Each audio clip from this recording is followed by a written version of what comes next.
அஸ்ஸலாமு அலைக்கும் வரஹ்மத்துல்லாஹி வபரகாத்துஹு.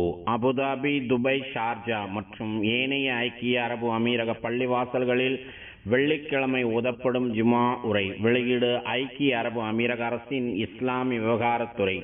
தேதி வெள்ளிக்கிழமை, சஃபர் பிறை 11 ஹிஜ்ரி 1446, 16 ஆகஸ்ட் 2024. தலைப்பு இளைஞர்களின் பேராற்றல். இளைஞர்களின் பேராற்றல். எல்லா புகழும் அல்லாஹுக்கே. அவன்தான் ஆற்றல் நிறைந்தவனாகவும் வல்லமை வாய்ந்தவனாகவும் இருக்கிறான். குழந்தை பருவம் மற்றும் வயோதிக பருவம் ஆகிய இரு பலகீனமான பருவங்களுக்கிடையில் மிகவும் வலிமை வாய்ந்ததாக இந்த இளமை பருவத்தை அவன்தான் வைத்திருக்கிறான். மேலும் வணக்கத்திற்குரியவன் அல்லாஹ் என்று வேறு யாரும் இல்லை. ஆட்சி அதிகாரங்கள் அவன் வசமே உள்ளன. அவனுக்கு யாதொரு இணையுமில்லை என்று நான் சாட்சி கூறுகிறேன். எங்கள் திருநபி முஹம்மது ஸல்லல்லாஹு அலைஹி வஸல்லம் அவர்கள் அல்லாஹுவின் அடியாராகவும் தூதராகவும் இருக்கிறார்கள் என்று நான் சாட்சி கூறுகிறேன். யா அல்லாஹ், எங்கள் தலைவர் நபிகள் நாயகம் ஸல்லல்லாஹு அலைஹி வஸல்லம் அவர்கள் மீதும் அவர்களின் புனிதமிக்க குடும்பத்தினர் மீதும் தியாகம் நிறைந்த தோழர்கள் அனைவர் மீதும் உலக முடிவு நாள் வரை அவர்களை அழகிய முறையில் அந்த தோழர்களை பின்பற்றி நடக்கும் முஸ்லிம்கள் மீதும் இறைவா நீ ஸலவாத்தும் சலாமும் பொழிந்திடுவாயாக. கவனமாக கேளுங்கள். இறைவனுக்கு அஞ்சி நடப்பதை எனக்கும் உங்களுக்கும் உபதேசிக்கிறேன். பரிசுத்த நாயனாகிய அல்லாஹு கூறுகிறான், வத்தகூ யௌமன் துர்ஜஊன ஃபீஹி இலல்லாஹ் சும்ம துவஃபா குல்லு நஃப்ஸின் மா கஸபத் வஹும் லா யுலமூன். மேலும் ஒரு நாளை பற்றி பயப்படுங்கள். அந்நாளில் நீங்கள் அனைவரும் அல்லாஹுவிடம் கொண்டு வரப்படுவீர்கள். ஒவ்வொரு ஆத்மாவுக்கும் அவை செய்த செயல்களுக்கு முழுமையாக கூலி கொடுக்கப்படும். மேலும் அவர்கள் அநியாயம் செய்யப்பட மாட்டார்கள் என்று இறைவன் திருமறையில் கூறுகிறான். முஃமின்களே, வாலிப பருவம் என்பது ஒரு மனிதனின் ஆயுள் காலத்தில் மிகவும் முக்கியத்துவம் வாய்ந்த பருவமாகும். எனவேதான் இந்த பருவத்தை நன்கு பயன்படுத்திக் கொள்ளுமாறு இறை தூதர் கண்மணி நாயகம் ஸல்லல்லாஹு அலைஹி வஸல்லம் அவர்கள் உத்தரவிட்டுள்ளார்கள். யக்தனிப் ஹம்ஸன் கப்ல ஹம்ஸ், ஷபாபக கப்ல ஹரமிக், வஸிஹ்ஹதக கப்ல சுக்மிக், வகினாக கப்ல ஃபக்ரிக், வஃபராகக கப்ல ஷுகுலிக், வஹயாத்தக கப்ல மௌத்திக். 5 வருவதற்கு முன்னால் 5ஐ நீ மிக நன்றாக பயன்படுத்திக் கொள். 5 வருவதற்கு முன்னால் 5ஐ நீ மிக நன்றாக பயன்படுத்திக் கொள். உனக்கு முதுமை வருவதற்கு முன்னால் உனது வாலிப பருவத்தையும், நோய்வாய்ப்படுவதற்கு முன்னால் உனது உடல் ஆரோக்கியத்தையும், உனக்கு ஏழ்மை வருவதற்கு முன்னால் உனது செல்வ நிலையையும், நீ பரபரப்பாக இருக்கும் சூழலுக்கு முன்னால் உனது ஓய்வு நேரங்களையும், நீ மரணமாகுவதற்கு முன்னால் உனது வாழ்க்கையையும் நீ மிக நன்றாக பயன்படுத்திக் கொள் என்று இறை தூதர் ஸல்லல்லாஹு அலைஹி வஸல்லம் அவர்கள் அறிவுறுத்துகிறார்கள். இவற்றில் முதலாவதாக வாலிப பருவத்தையே குறிப்பிடுகிறார்கள்.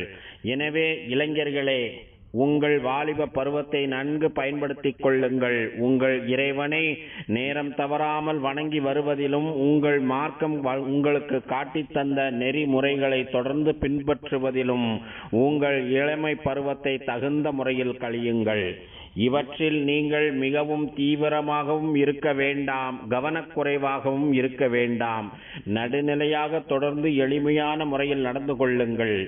இறை தூதர் கண்மணி நாயகம் ஸல்லல்லாஹு அலைஹி வஸல்லம் அவர்கள் கூறுகிறார்கள், இன்ன ஹாத தீன மதீனுன் ஃபஅவ்கிலு ஃபீஹி பிர்ரஃபிக். இந்த மார்க்கம் என்பது மிகவும் திடமானதாகும். எனவே நீங்கள் இதில் மிகவும் எளிமையான முறையை கடைபிடியுங்கள். இந்த மார்க்கம் என்பது மிகவும் திடமானதாகும். எனவே நீங்கள் இதில் மிகவும் எளிமையான முறையை கடைபிடியுங்கள் என்று இறை தூதர் ஸல்லல்லாஹு அலைஹி வஸல்லம் அவர்கள் கூறியுள்ளார்கள். ஏனெனில் இவ்வாறு மிகவும் எளிமையான முறையில் இருக்குமாறு உங்களுடைய இறைவன் விரும்புகிறான். யுரீதுல்லாஹு பிக்குமுல் யுஸ்ர வலா யுரீது பிக்குமுல் உஸ்ர். அல்லாஹ் உங்களுக்கு இலகுவான கட்டளையை கொடுக்க விரும்புகிறானே தவிர சிரமத்தை கொடுக்க விரும்பவில்லை என்று இறைவன் கூறுகிறான். மேலும் எல்லாம் வல்ல அல்லாஹ் கூறுகிறான், வல்லாஹு யுரீது அன் யதூப அலைக்கும் வ யுரீதுல்லதீன யத்தபிஊன ஷஹவாத்தி அன் தமீலு மைலன் அலீமா. யுரீதுல்லாஹு அன் யுகஃபிஃப அன்கும் வ குலிகல் இன்சானு லஈஃபா. அல்லாஹுவோ உங்களை மன்னிப்பதையே விரும்புகிறான். எனினும் முற்றிலும் சரீர இச்சைகளை பின்பற்றி நடப்பவர்களோ நேரான வழியிலிருந்து நீங்கள் முற்றிலும் சாய்ந்து பாவத்தில் ஆழ்ந்து விடுவதையே விரும்புகின்றனர். அல்லாஹ் தன் கட்டளைகளை உங்களுக்கு இலகுவாக்கவே விரும்புகிறான். மனிதன் பலகீனமானவனாகவே படைக்கப்பட்டுள்ளான் என்று இறைவன் திருமறையில் கூறுகிறான். இளைஞர்களே, உங்களை ஈன்றெடுத்த பெற்றோர்களின் மனம் மகிழ அவர்களுக்கு கண்குளிர்ச்சியாக இருங்கள். எனவே உங்கள் நடவடிக்கைகளை அழகானதாக ஆக்குங்கள். மற்றவர்களிடம் நல்ல முறையில் நடந்து கொள்ளுங்கள்.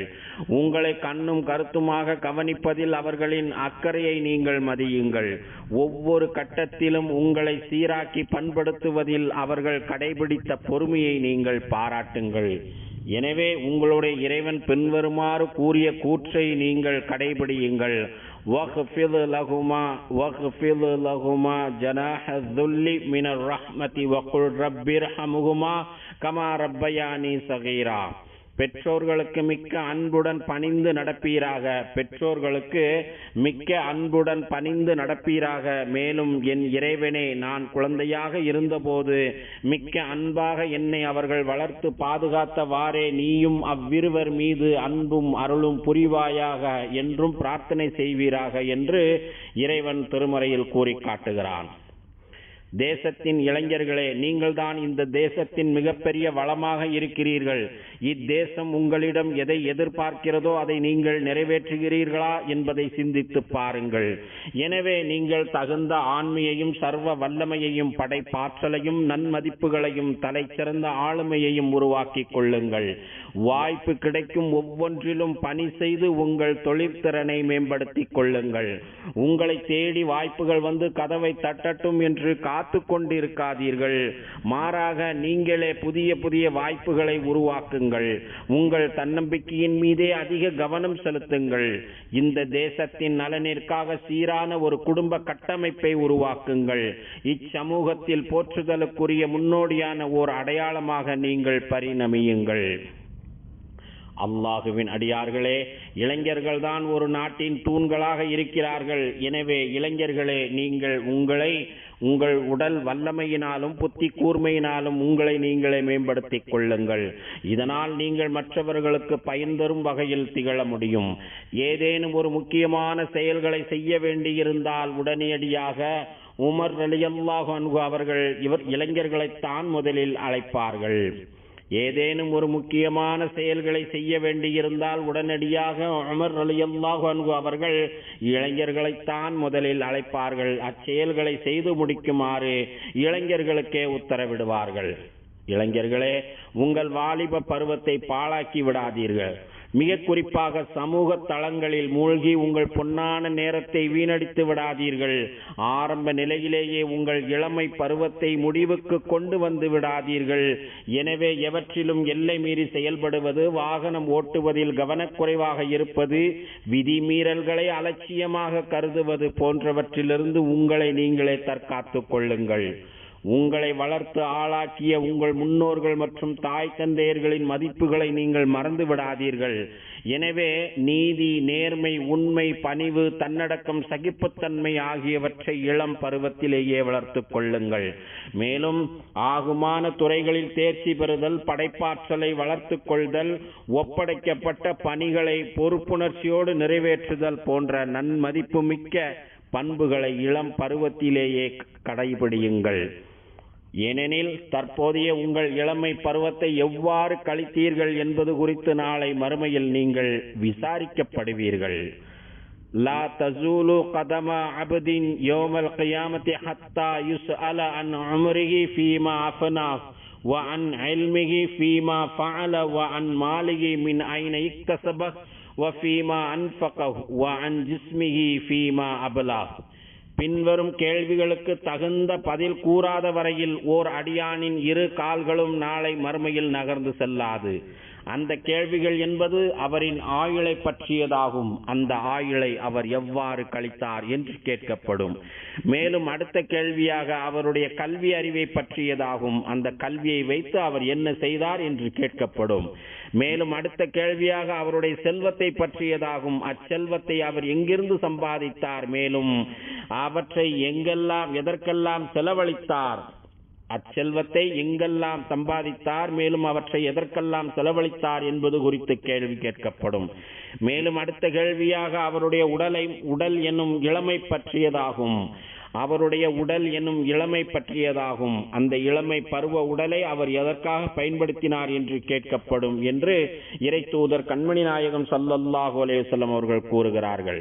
மாண்புமிகு நமது ஜனாதிபதி முஹம்மது இப்னு ஜாயித் அல்லாஹ் அவர்களை பாதுகாப்பானாக அவர்களின் கூற்றை கவனத்தில் கொள்ளுங்கள். அவர்களின் அறிவுரை இளைஞர்களுக்கு ஒரு கலங்கரை விளக்கமாகவும் நல்லதொரு அடையாளமாகவும் இருக்கிறது. இளைஞர்கள் நாட்டின் வளர்ச்சிக்கு பெரும் உந்துதலாக இருப்பதால் தேசிய பணியில் ஒவ்வொரு துறைகளிலும் பங்கேற்குமாறு அவர்களை நான் அழைக்கிறேன். மேலும் இந்த இளைஞர்கள் நமது சமூக விழுமியங்களை கடைபிடிப்பதற்கும் நமது தேசிய கொள்கைகளை பாதுகாப்பதற்கும் மன உறுதியோடு திகழ்கிறார்கள் என்று நமது ஜனாதிபதி அவர்கள் கூறுகிறார்கள். யா அல்லாஹ், உனக்கும் உனது தூதர் முஹம்மது ஸல்லல்லாஹு அலைஹி வஸல்லம் அவர்களுக்கும் நீ யாரையெல்லாம் பின்பற்றி நடக்கச் சொன்னாயோ அவர்களுக்கும் நாங்கள் முழுமையாக வழிபடுவதற்கு எங்கள் அனைவருக்கும் நீ உதவி புரிவாயாக. அல்லாஹ் தனது திருமறையில் கூறுகிறான், யா அய்யுஹல்லதீன ஆமனூ அத்தீஉல்லாஹ வ அத்தீஉர் ரசூல வ உலில் அம்ரி மின்கும். ஈமான் கொண்ட நல்லடியார்களே, அல்லாஹ்வுக்கு கீழ்ப்படியுங்கள், இன்னும் அல்லாஹ்வின் தூதருக்கும் உங்களின் நேர்மையாக அதிகாரம் வைப்பவர்களுக்கும் கீழ்ப்படியுங்கள் என்று இறைவன் திருமறையில் கூறுகிறான். யா அல்லாஹ், எங்கள் தலைவரும் எங்கள் நபியுமாகிய முஹம்மது நபி ஸல்லல்லாஹு அலைஹி வஸல்லம் அவர்கள் மீதும் புனிதமிக்க அவர்களின் குடும்பத்தினர் மீதும் தியாகம் நிறைந்த அவர்களின் தோழர்கள் மீதும் ஸலவாத் என்னும் ஈடேற்றத்தையும் சலாம் என்னும் அமைதியும் பரக்கத் என்னும் நற்பாக்கியங்களையும் தந்தருள்வாயாக. மேலும் நல்வழி காட்டும் ஹலீஃபாக்களாகிய அபூபக்கர், உமர், உஸ்மான், அலி ரலியல்லாஹு அன்ஹும் ஆகியோர்களையும் சங்கை நிறைந்த அனைத்து தோழர்களையும் அவர்களை தொடர்ந்து வந்த தாபீன்களையும் உலக முடிவு நாள் வரை இவர்களை அழகிய முறையில் பின்பற்றி நடக்கும் முஸ்லிம்களாகிய எங்கள் அனைவரையும் நீ பொருந்திக் கொள்வாயாக. யா அல்லாஹ், இந்த தேசத்தின் ஜனாதிபதி மாண்புமிகு ஷேக் முஹம்மது இப்னு ஜாயித் அவர்களுக்கு அனைத்து நல்ல முயற்சிகளுக்கும் நீ உதவி புரிவாயாக. யா அல்லாஹ், மாண்புமிகு ஷேக் ஜாயித், மாண்புமிகு ஷேக் மக்தும் மற்றும் மாண்புமிகு ஷேக் ஹலிஃபா பின் ஜாயித் மேலும் ஏனைய அமீரக ஆட்சியாளர்கள் உனது பொருத்தத்தை நோக்கி உன்னிடம் வந்து சேர்ந்த காலம் சென்ற ஆட்சியாளர்கள் அனைவருக்கும் நீ அருள் புரிவாயாக. யா அல்லாஹ், எங்கள் தந்தைமார்களுக்கும் தாய்மார்களுக்கும் நீ கிருபை செய்வாயாக. மேலும் எங்கள் இரத்தவழி உறவினர்களுக்கும் யாருக்கெல்லாம் நாங்கள் கடமைப்பட்டிருக்கிறோமோ அவர்களுக்கும் நீ கிருபை செய்வாயாக. ரப்பனா ஆத்தினா ஃபித் துன்யா ஹஸனத்தன் வ ஃபில் ஆখিরাতি ஹஸனத்தன் வ கினா அஸாபன்னார். எங்கள் இறைவனே, எங்களுக்கு நீ இம்மையிலும் நன்மை தருவாயாக, மறுமையிலும் நன்மை தருவாயாக. நரக நெருப்பின் வேதனையிலிருந்தும் எங்களை நீ பாதுகாப்பாயாக. அல்லாஹுவின் அடியார்களே, மகத்தான் அல்லாஹுவை நினைவு கூறுங்கள். அவன் உங்களை நினைவு கூறுகிறான். அவன் வழங்கிய அருட்கொடைகளுக்கு நன்றி செலுத்துங்கள். அவன் அதனை உங்களுக்கு மேலும் அதிகப்படுத்தி கொடுக்கிறான். தொழுகையை நிலைநாட்டுங்கள். ஸதக்கல்லாஹுல் அலீம். வஸ்ஸலாத்து வஸ்ஸலாம் அலா ரசூலின் நபியில் கரீம்.